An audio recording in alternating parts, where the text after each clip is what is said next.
सोचिए, अगर आपकी जमीन पर हम ये दावा कर दें कि ये जमीन हमारी है तो आप क्या करेंगे? बेशक आप कोर्ट जाएंगे और ये साबित करेंगे कि ये जमीन आपकी है, लेकिन जब आपके पास कोर्ट जाने का ऑप्शन ही ना हो और हमें ही आपको ये साबित करना हो कि ये जमीन आपकी है, तो ऐसी परिस्थिति में आप क्या करेंगे? हमारे देश में वक्फ बोर्ड के पास भी कुछ इसी तरह की शक्तियां हैं। अगर वक्फ बोर्ड किसी जमीन पर अपना दावा कर देता है तो फिर उस जमीन के मालिक को वक्फ बोर्ड को ही ये साबित करना पड़ता है कि ये जमीन उसी की है। लेकिन जब दावा करने वाला ही वक्फ बोर्ड है और फैसला करने वाला भी वक्फ बोर्ड ही होगा, तो क्या आपकी जमीन आपको वापस मिल पाएगी?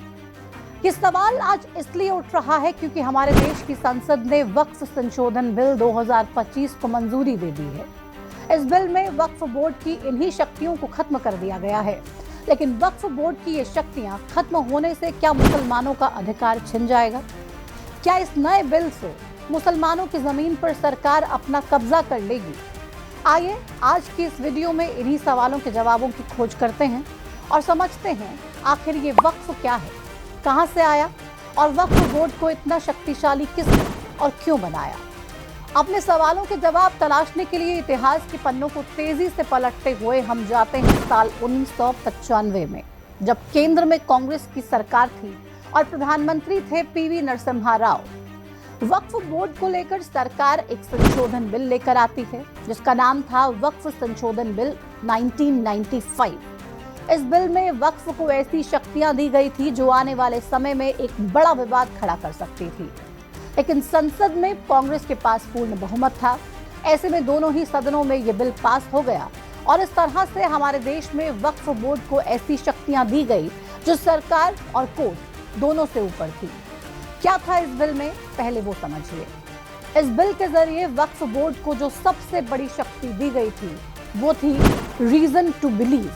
इसका मतलब था कि अगर बोर्ड को लगता है कि कोई संपत्ति वक्फ की हो सकती है तो वो उस संपत्ति को वक्फ की संपत्ति घोषित कर सकता था और उससे अपने कब्जे में ले सकता था। इसमें एक बात ये भी थी कि संपत्ति पर क्लेम करने के लिए बोर्ड के पास अगर पर्याप्त सबूत या फिर दस्तावेज ना भी हो तो भी बोर्ड से कोई सवाल नहीं होगा। वहीं वक्फ बोर्ड को जो दूसरी बड़ी शक्ति इस बिल में दी गई थी वो ये थी कि वक्फ बोर्ड के पास जो भी संपत्ति होगी उसका इस्तेमाल कहां और कब किया जाना है ये बोर्ड तय कर सकेगा। इसमें सरकार का कोई दखल नहीं होगा। इसके अलावा वक्फ बोर्ड को वक्फ ट्रिब्यूनल स्थापित करने का अधिकार भी दिया गया, जिसके तहत वक्फ से जुड़े जो भी विवाद होंगे वो इसी ट्रिब्यूनल में सुने और हल किए जाने थे। यहाँ तक कि किसी भी सिविल कोर्ट में ट्रिब्यूनल के फैसले को चुनौती नहीं दी जा सकती थी। अब वक्फ बोर्ड को मिली इन शक्तियों का क्या असर हुआ वो भी जान लीजिए। साल 1954 में जब ये वक्फ एक्ट बनाया गया था, तब से 1995 तक यानी कि 40 साल में वक्फ के पास कुल संपत्ति करीब 50,000 से 60,000 थी और ये संपत्ति 3 से 4 लाख एकड़ जमीन पर फैली थी। लेकिन 1995 के बाद साल 2020 तक यानी महज 25 साल में वक्फ की ये संपत्ति कई गुना बढ़कर 6 से 8 लाख पहुंच गई और ये 8 से 9 लाख एकड़ जमीन पर फैली है।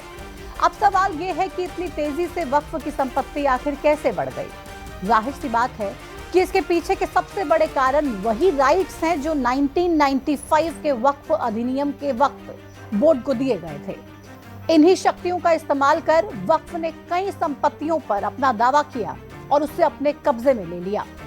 1995 के बाद से वक्फ संपत्तियों को लेकर यह आरोप अक्सर लगाता है कि वक्फ बोर्ड गैर मुस्लिमों या फिर अन्य लोगों की जमीनों पर अवैध दावा करता है।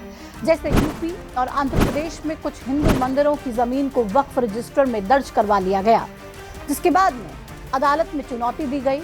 इतना ही नहीं, दिल्ली के हौस खास इलाके में एक हिंदू मंदिर की जमीन को भी वक्फ बोर्ड ने अपने अधिकार में लेने का दावा किया, जिसे हाईकोर्ट ने रद्द कर दिया था। वहीं काशी विश्वनाथ ज्ञानवापी मामले में भी वक्फ बोर्ड ने दावा किया था कि पूरा परिसर वक्फ बोर्ड का है, लेकिन कोर्ट ने इसे भी स्वीकार नहीं किया। ये तो वो बड़े मामले हैं जो सुर्खियों में आए। इसके अलावा और भी कई ऐसी जमीनें हैं जिन पर वक्फ ने अपना दावा किया और फिर जमीन अपने कब्जे में ले ली। इसी का परिणाम ये रहा कि भारत में रेलवे और सेना के बाद आज सबसे ज्यादा जमीन वक्फ बोर्ड के पास ही है। वक्फ की संपत्ति का तेजी से बढ़ना और किसी भी सरकारी जमीन पर वक्फ बोर्ड के दावे करने के मामले तेजी से लगातार बढ़ रहे थे। ऐसे में मोदी सरकार साल 2024 में वक्फ संशोधन बिल 2024 ले आई। 2024 में अगस्त महीने में लोकसभा में सरकार ने इस बिल को पेश किया, लेकिन विपक्ष के हंगामे के चलते ये बिल तब पास नहीं हो सका। इसके बाद सरकार ने एक जेपीसी यानी कि ज्वाइंट पार्लियामेंट्री कमेटी बनाई। इस कमेटी का काम था कि बिल में जो भी कमियां हैं उसे दूर कर अच्छे से पेश किया जाए। इसके बाद 30 जनवरी 2025 को जेपीसी ने अपनी रिपोर्ट लोकसभा स्पीकर ओम बिरला को सौंप दी। रिपोर्ट में दिए गए सुझावों को बिल में शामिल कर लिया गया और फिर फरवरी में हुई मोदी कैबिनेट की बैठक में इस बिल को मंजूरी दे दी गई। अब बारी थी सदन की पटल पर इस बिल को रखे जाने की। 2 अप्रैल को केंद्रीय अल्पसंख्यक मामलों के मंत्री किरण रिजिजू ने लोकसभा में इस बिल को पेश किया और पास कराया। अब इस बिल में क्या नया है वो जानना सबसे ज्यादा जरूरी है। वक्फ संशोधन बिल 2025 में वक्फ बोर्ड की उन शक्तियों को कम किया गया है जो 1995 में वक्फ को दी गई थी, जिसमें पहला है रीजन टू बिलीव। इसके जरिए पहले वक्फ किसी भी संपत्ति को अपनी संपत्ति घोषित कर देता था, वो भी बिना सबूत के, लेकिन अब ऐसा नहीं होगा। अब वक्फ अगर किसी संपत्ति पर अपना दावा करता है तो उसे पहले जिला मजिस्ट्रेट की जांच और सत्यापन की जरूरत होगी। जांच के बाद कलेक्टर ही ये निर्धारित करेगा कि ये संपत्ति वक्फ की है या फिर नहीं।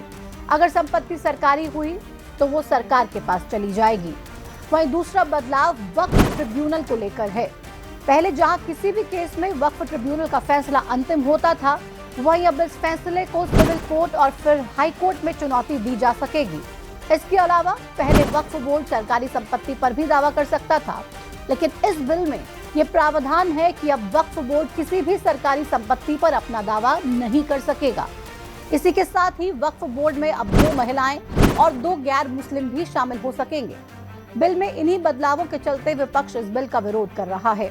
विपक्ष के आरोप है कि सरकार इस बिल से मुसलमानों के अधिकार और उनका हक छीनना चाहती है, लेकिन सरकार का तर्क है कि इस बिल से न सिर्फ लोगों की जमीन से वक्फ के कब्जे का संकट हटेगा, बल्कि वक्फ को दान में मिली संपत्ति का गरीब मुसलमानों को फायदा पहुंचाया जाएगा।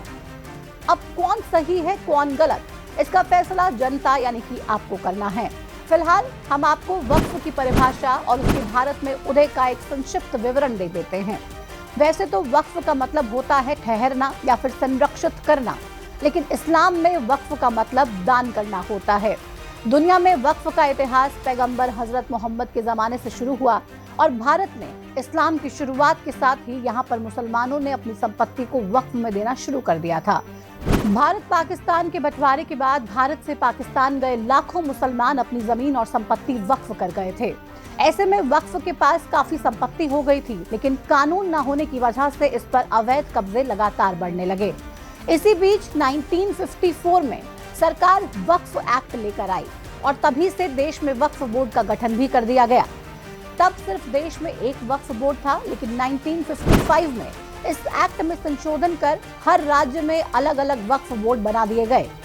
तभी से वक्फ की पूरी संपत्ति का लेखा जोखा वक्फ बोर्ड के पास रहता है। इससे आगे की कहानी हम आपको शुरुआत से बता चुके हैं। अब अगर वक्फ या फिर वक्फ बोर्ड से जुड़े आपके कोई भी सवाल हो तो कमेंट सेक्शन में हमें जरूर बताइएगा। जानकारी अच्छी लगी हो तो इस वीडियो को शेयर कीजिए और चैनल को सब्सक्राइब कीजिए।